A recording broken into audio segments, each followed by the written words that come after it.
શ્રી ગિરિરાજ ધરણ કી જય. વાલા વૈષ્ણવ, આપ સૌને મારા જય શ્રી કૃષ્ણ. આજે આપણે કૃષ્ણ અર્પણ ચેનલમાં શ્રી વલ્ભાચાર્યજી અને ગૌડીય સંપ્રદાયના શ્યામાનંદ સંન્યાસી વચ્ચેનો એક પ્રસંગ જાણીશું. જો તમે આ ચેનલમાં નવા હો તો તમે આ ચેનલને સબસ્ક્રાઈબ અને લાઈક કરજો અને આ સત્સંગનો બીજા વૈષ્ણવની સાથે શેર કરજો. શ્રી મહાપ્રભુજીના સમયમાં સમકાલીન શ્રી કૃષ્ણ ચૈતન્ય હતા. તેઓ પરમ કૃષ્ણના ભક્ત હતા.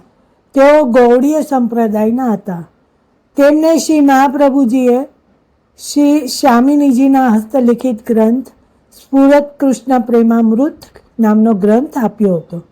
હવે કૃષ્ણ ચૈતન્યના એક સેવક શ્યામાનંદ નામના સંન્યાસી હતા.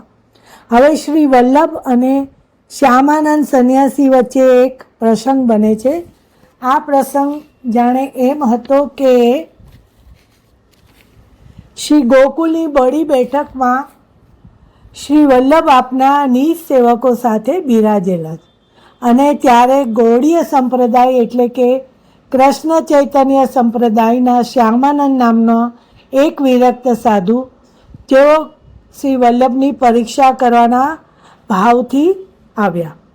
ત્યારે બેઠકજીના દ્વાર પાસે સમી વૃક્ષની ડાળી ઉપર પોતાના શાલિગ્રામજી જેમાં બિરાજ્યા છે તે બટુઓ એટલે કે નાની થેલીને પધરાવીને પછી શ્રી વલ્લભની સન્મુખ થાય છે.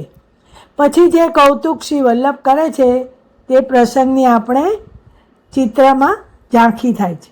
હવે આ ચિત્ર પ્રસંગને આપણે વિસ્તારથી જાણીએ. ગૌડીય સંપ્રદાયના એટલે કે કૃષ્ણ ચૈતન્ય સંપ્રદાયના શ્યામાનંદ નામના એક વિરક્ત સાધુ વૃંદાવનથી ગોકુલ શ્રી વલ્લભની પરીક્ષા કરવા આવ્યા. ત્યારે બપોરનો સમય હતો. હવે સાથે રાખેલા આપના ઈષ્ટદેવ શાલિગ્રામજીના બટવાને બેઠકજીના દ્વાર પાસે સમી વૃક્ષની ડાળી ઉપર પધરાવીને એટલે કે લટકાવીને બેઠકજીના અંદર પ્રવેશ કરે છે. પછી બહાર આવીને જુએ છે તો ડાળી ઉપર પોતાના શાલિગ્રામજીવાળો બટુઓ દેખાયો નહીં.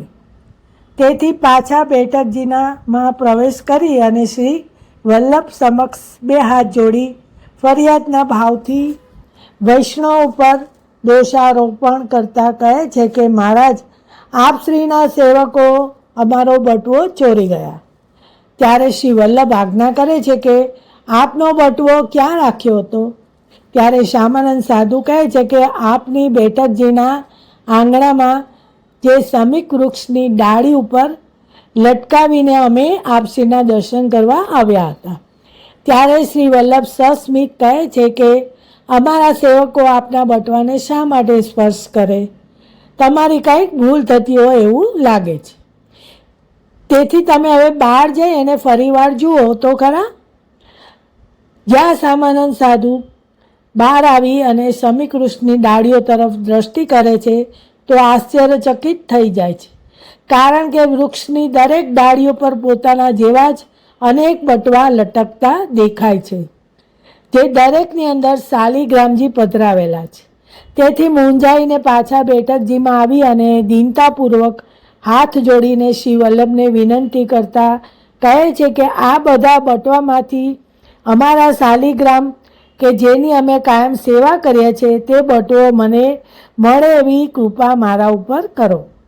ત્યારે શ્રી વલ્લભ કહે છે કે તમે તો અમારી પરીક્ષા કરવાના ભાવથી આવ્યા છો, તો તમે તમારા શાલિગ્રામજીને પણ ઓળખી શકતા નથી? શ્રી વલ્લભ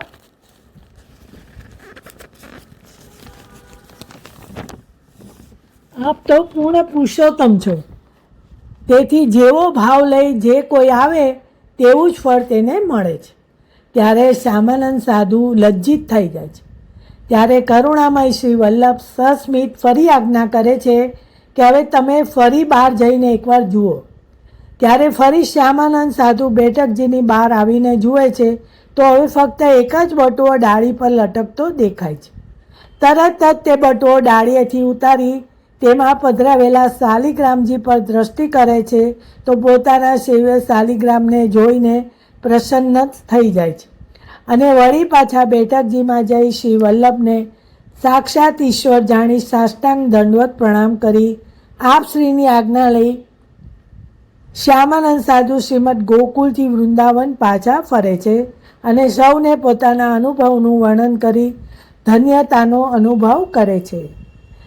હવે કોઈ ગમે તેટલી વલ્લભની પરીક્ષા કરવા આવે છે, પણ તેમને શ્રી વલ્લભના પૂર્ણ પુરુષોત્તમ સ્વરૂપની ખબર હોતી નથી. તેથી તેઓ પરીક્ષા લેવા તૈયાર થઈ જાય છે. પણ આપણા શ્રી વલ્લભ તો એવા કૃપાળુ અને કરુણામયી છે કે સામેનાને તેમની ભૂલનો અહેસાસ કરાવે છે, અમને તેને ભૂલ સમજાવે છે અને તેમની ઉપર કૃપા દ્રષ્ટિનું દાન કરે છે. એવા આપણા શ્રી વલ્લભ છે. તો આપણે વૈષ્ણવો કે આપણે શ્રી વલ્લભ જેવા ગુરુ અને ઈશ્વર મળ્યા છે, તો આપણા પ્રારબ્ધની તો શું સરાહના કરવી જોઈએ કે આપણને આવું સૌભાગ્ય પ્રભુએ આપ્યું છે. તો આપણે તેનો આનંદ અને તેના વિચારો અને તેમના સિદ્ધાંતોને દરેકે જીવનમાં અપનાવવા જોઈએ. આજનો સત્સંગ શ્રી ઠાકોરજીના ચરણોમાં સમર્પિત કરું છું. બોલો શ્રી વલ્લભાધીશ કી જય.